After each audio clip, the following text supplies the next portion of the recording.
जिंदाबाद जिंदाबाद। कई पेंशन ले रहे हैं, कई पेंशन। जब तक वो पेंशन ले रहे हैं तब तक हमारा ये मुद्दा जिंदा रहेगा।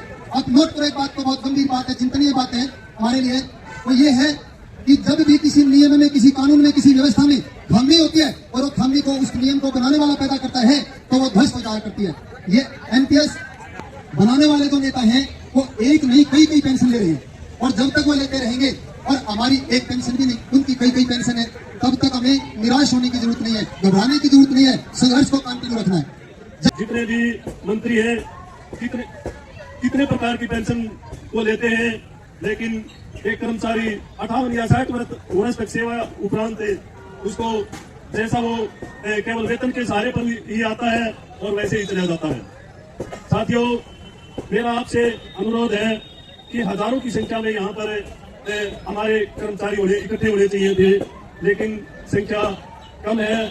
अभी सरकार ने इतने करप्शन कर दिए हैं, इतने घोटाले कर दिए हैं, लेकिन कर्मचारी को केवल एक अधिकार देने से ये मना करती है, जो हमारे लिए बहुत ही जरूरी है। क्या कहता है, हम तो दुनिया में भी दोनों नौकरी में है, लेकिन दोनों एनपीएस में। मैं उनको ये कहता हूँ, भाई बुढ़ापे में गुजारा नहीं होगा, गारंटी की बात। 6,500 रुपये में बीजेपी दिल्ली में रहता, अब सच्चाई है ये। और दूसरी बात, जो सबसे बड़ी हमारी कमी है, बुढ़ापे में आकर बीमारी होती है, कोई मेडिकल रिम्बर्समेंट नहीं है एनपीएस के अंदर। तो जिस मुहिम को लेकर बैठे हुए हैं, बेशक सरकार ने आज तक हमारे बना दी हो, लेकिन मेरा मानना है एक दिन ये हमें अवश्य मिलेगी। हम इस संघर्ष में लगे रहे बस। और 19 साल की सेवाओं के बाद सेवानिवृत्त हुई। सभी को नमस्कार जी। हमारे स्टेट प्रधान विजेंद्र धारीवाल जी, ऋषि नारायण जी, समस्त राज्य कार्यकारिणी को मेरी तरफ से नमस्कार। 30 जून 2025 को रिटायरमेंट हुआ था जी। मेरी लास्ट सैलरी थी 95,000 थी जी, और उसकी अब मैं जो एनपीएस में हूँ, मेरी 606 पेमेंट है जी मेरी। और आगे ये जो मेरा 40% जो पैसा था, ये मेरा शेयर मार्केट में उन्होंने अपने पास रख लिया है। वो 12 लाख का जो मेरा 11 लाख वाले क्या मेरी पेंशन लगा दी। शेम तो वो मेरी पेंशन 12 लाख मेरे पैसे थे, सरकार ने उसका किसी प्रकार का कोई हिस्सा नहीं।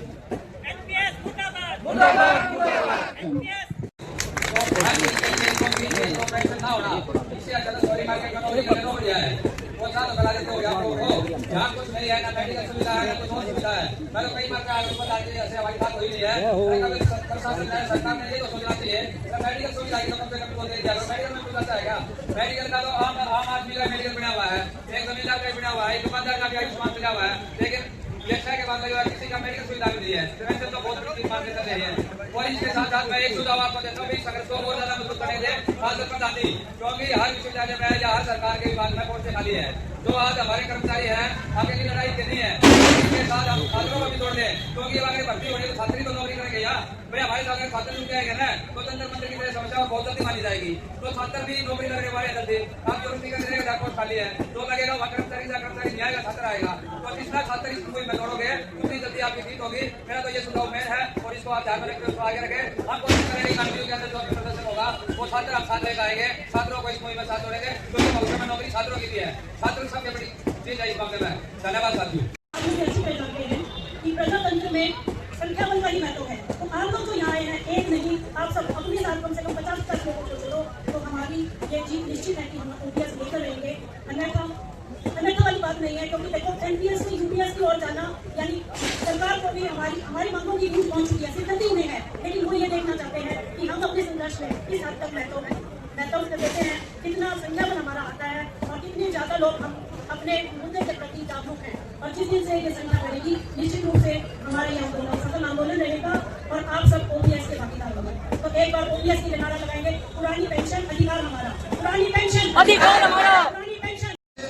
25 मार्च 2025 को एक नया रूल पास किया पार्लियामेंट के अंदर, जिसका नाम है वैलिडेशन एक्ट, जिसकी तैयारी केवल 3 दिन के बाद करती है। 23 को पार्लियामेंट में गया, वहाँ सिग्नेचर हो गई, 24 को राज्यसभा में, 25 को राष्ट्रपति के साथ सिग्नेचर करवाने को तैयार करके रख दिया। भारत का वो भी 24 पीछे आपको ध्यान होगा कि इनकम टैक्स की पढ़ाई की मांग की बढ़ा, तो उससे भी उसको रख करके, और ये सारी प्री प्लानिंग सरकार ने कर दी। रही बात देखो, सब संघर्ष करोगे कुछ मिलेगा जरूर। आई नहीं यहाँ पे मुर्दाबाद मुर्दाबाद। साथियों, आज आपकी संख्या बता रही है कि आप वही योद्धा हो जिन्होंने 2024 के चुनाव में अकेले एक साथ खड़े होकर बीजेपी सरकार को हिलाने का काम किया था, आपने उनके घुटने टेकने का काम किया था। साथियों हमारे बीच में हरियाणा शहरी विकास प्राधिकरण उसके जो कर्मचारी हैं हमारे बीच में आए हैं।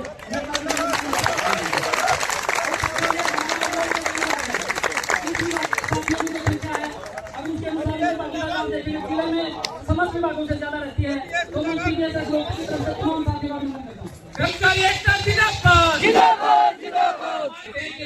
वो मंजर भी आएगा, तय करेंगे प्यासे के पास चलकर समंदर भी आएगा, क्या बात थक्कर में बैठे मंदिर के मुसाफिर मंदिर में मिलने का मजा भी आएगा। तो संघर्ष पिछले 2018 से लगातार 8 वर्षों से आप लोग सड़कों पर एक पसीना बहा रहे हो। जो पंचकुला के अंदर आपने लाठियां खाई थी, तो दिल्ली रामलीला मैदान के अंदर आपने संघर्ष किया था, तो जंतर मंतर पर एक दोबारा इतिहास युवा साथियों ने छात्रों ने रचा है।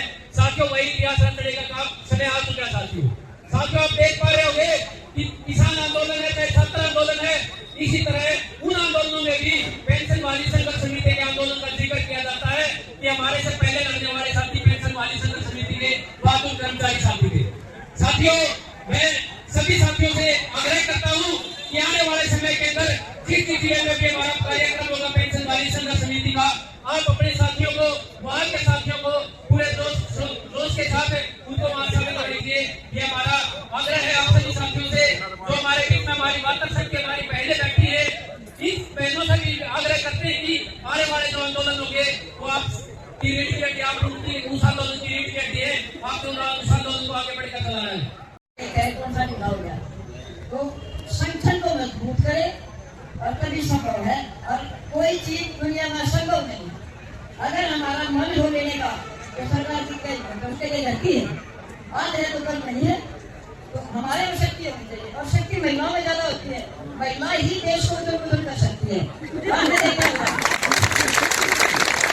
झांसी की रानी ने क्या किया, मैं चित्तौड़गढ़ गई थी, वहाँ की रांगनाओं में आग में उतरी रहती थी, लेकिन उन लोगों का कोई रक्षा नहीं किया था। उन लोगों के नीचे रहना तो मैं भी तो हमेशा NPS के नीचे रहना एक्सेप्ट ना करे तो इसी बहादुर बन जाए, कोई बड़ी बात नहीं है लेना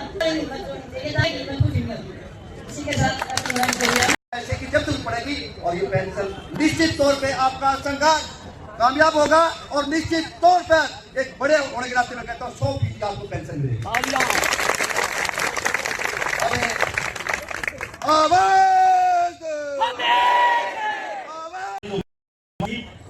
लेके संसद तक घूमने लगे नारी शक्ति जिंदाबाद जिंदाबाद जिंदाबाद, नारी शक्ति बहनें जिंदाबाद जिंदाबाद जिंदाबाद।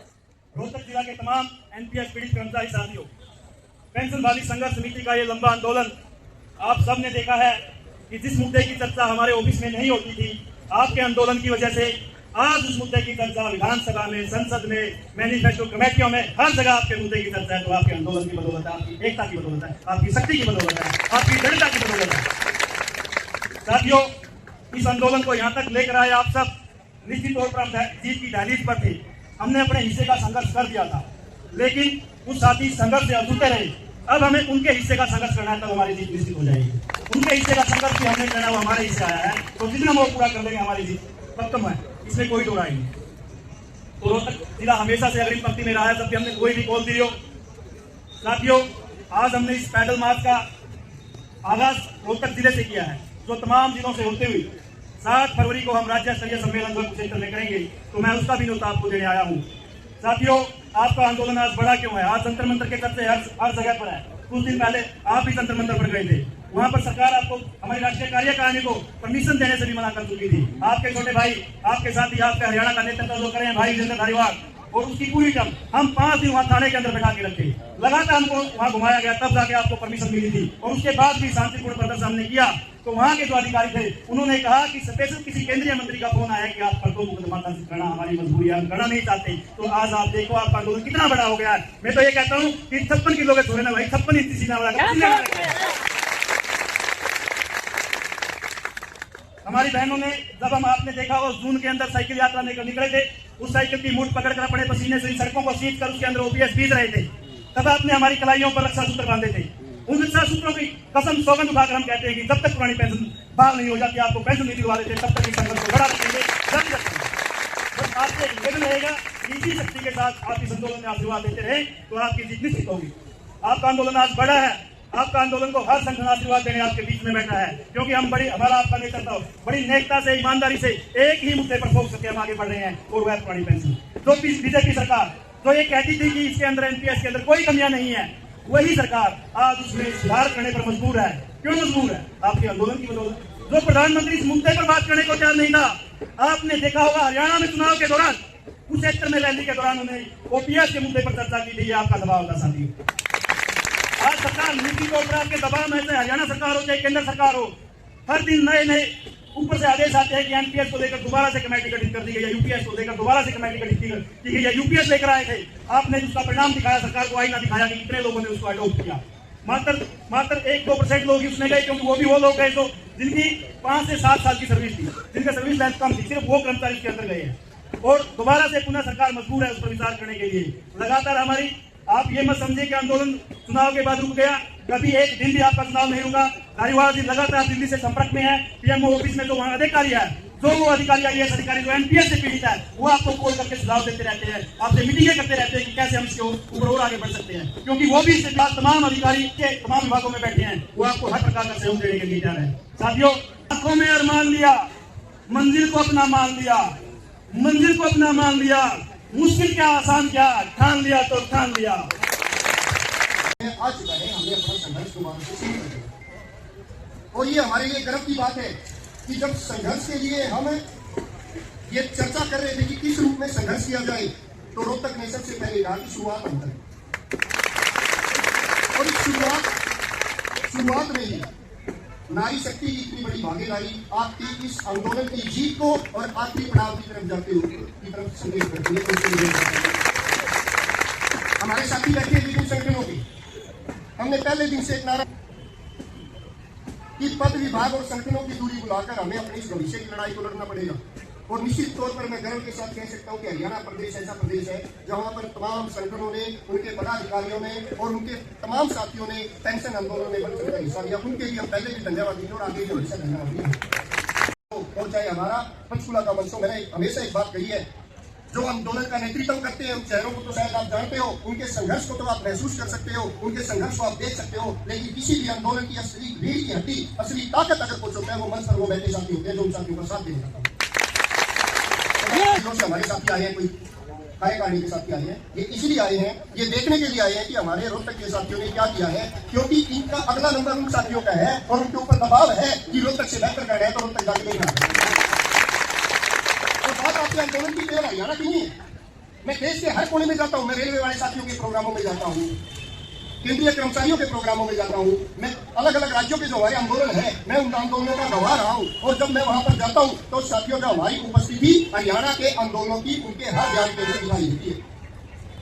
मैं पूरे गर्व के साथ ये कह सकता हूँ कि हमारा चाहे उत्तर प्रदेश का आंदोलन है 2013 से जारी है, हिमाचल का हमारा आंदोलन जो हम जीत चुके हैं वो 2015 से जारी था, इसी तरह लगभग सभी प्रदेशों में हमारे से पहले आंदोलन जारी, ओपीएस की लड़ाई लड़ी जारी थी, और हरियाणा अंतिम राज्य था जहां पर 2018 में ओपीएस की लड़ाई शुरू हुई। और मैं गर्व के साथ ये बात कह सकता हूं, आप साथियों की एकता और ताकत के दम पर ये बात कह सकता हूं, आज हर राज्य में अगर किसी आंदोलन की चर्चा होती है तो हरियाणा के साथियों कर देती है।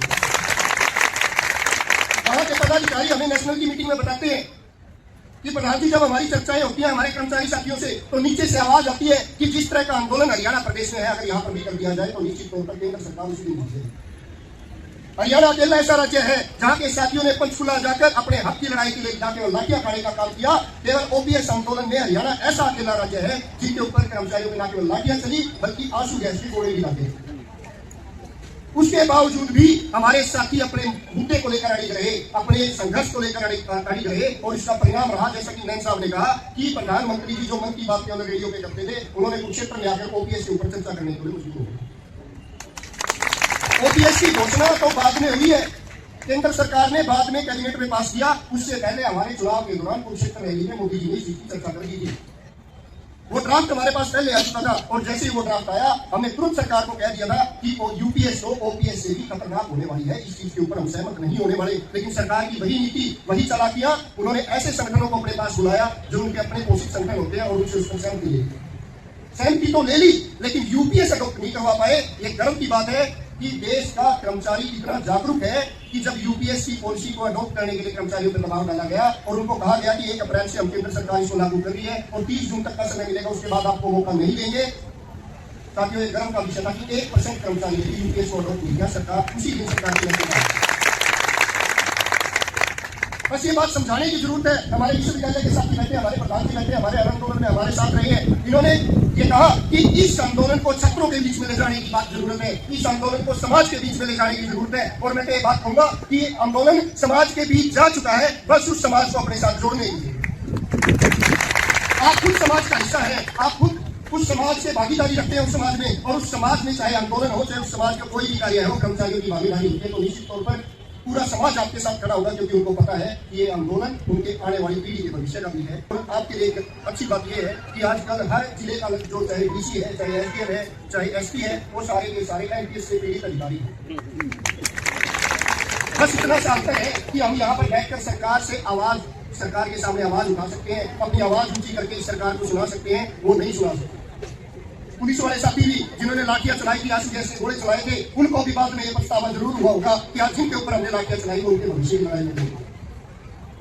तो साथियों, आपसे निवेदन करूंगा, हमने प्रोग्राम का नाम भी लिखा है ओपीएस संकल्प मार्च। इस कार्यक्रम का हमने नाम ही रखा है कि ओपीएस संकल्प मार्च। इस संकल्प का महत्व ये है, इस मार्च का महत्व ये है कि आज इस मार्च में शामिल होकर हम एक संकल्प लेंगे कि जब तक ओपीएस की लड़ाई जीत नहीं जाती, तब तक इस आंदोलन का हिस्सा रहेंगे। और न केवल इस आंदोलन का हिस्सा रहेंगे, अपने साथियों को भी, अपने भाईचारे को भी, अपने परिवार को भी और अपने समाज को भी इस आंदोलन से जोड़ने का संकल्प लेंगे। इसी उम्मीद के साथ मैं हर साथी से हाथ उठाते आपसे सहयोग की अपील करूंगा कि आज एक दिन का आपका प्रोग्राम नहीं था, इसके बाद जिस भी जिले में कार्यक्रम है, आप यहाँ बैठे ही उस जिले का सहयोग कर सकते हो। उस जिले में आपका जो रिश्तेदार है, आपका जो भाईचारा रहता है, आपका कोई जानकार रहता है, तो उसको अगले रविवार को सिरसा में जो हमारा कार्यक्रम हो रहा है उसमें जाने के लिए प्रेरित करें, इस आंदोलन से जुड़ने के लिए प्रेरित करें और अपना मन बनाएं कि 7 फरवरी को हम अपने परिवार के साथ कुरुक्षेत्र जाकर मुख्यमंत्री जी से ओपीएस बांधने की मांग। और उसमें भी आपका सहयोग यही रहेगा कि आप अपने साथ कम से कम 10 साथियों को जोड़ने का काम करेंगे। इसी आशा और उम्मीद के साथ मैं आप सभी का धन्यवाद करता हूँ।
हमारे साथी रोशनलाल को पेंशन देने वाली सरकार मुर्दाबाद मुर्दाबाद।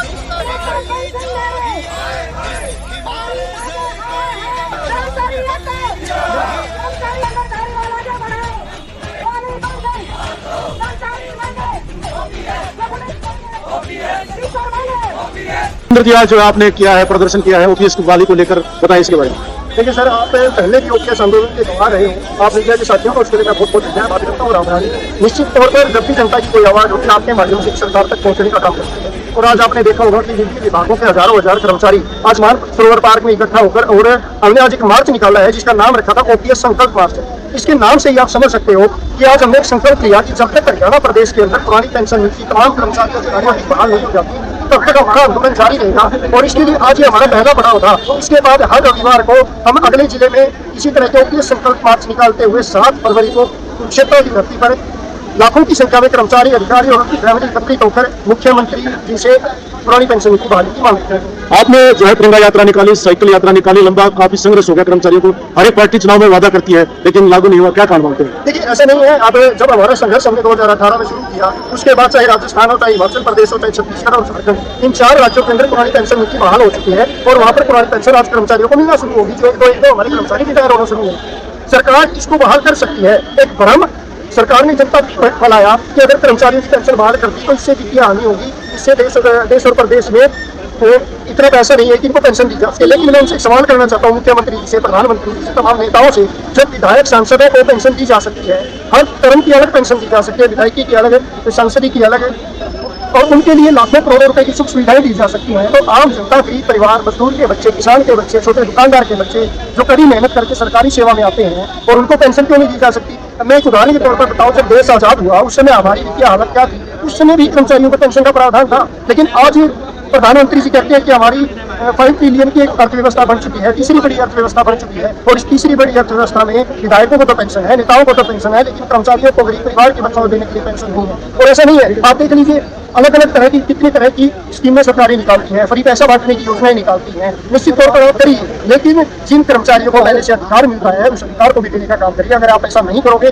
तो ये आंदोलन जो दोबारा से अगले फेज से शुरू हुआ है, ये बड़े आंदोलन के तौर पर बदलेगा। और अभी तो हमारे एक सैकड़ों के तौर पर निकाल रहे लोगों को, आम जनता को जागरूक करने के लिए, हमारे कर्मचारियों को जागरूक करने के लिए, और निश्चित तौर पर 7 फरवरी की जो हमारी बड़ी रैली होगी वो एक बड़ा आंदोलन होगा, और वो वहाँ पर रुकेगा नहीं जब तक उनकी सवाल नहीं हो जाती, चाहे वो तमाम विभागों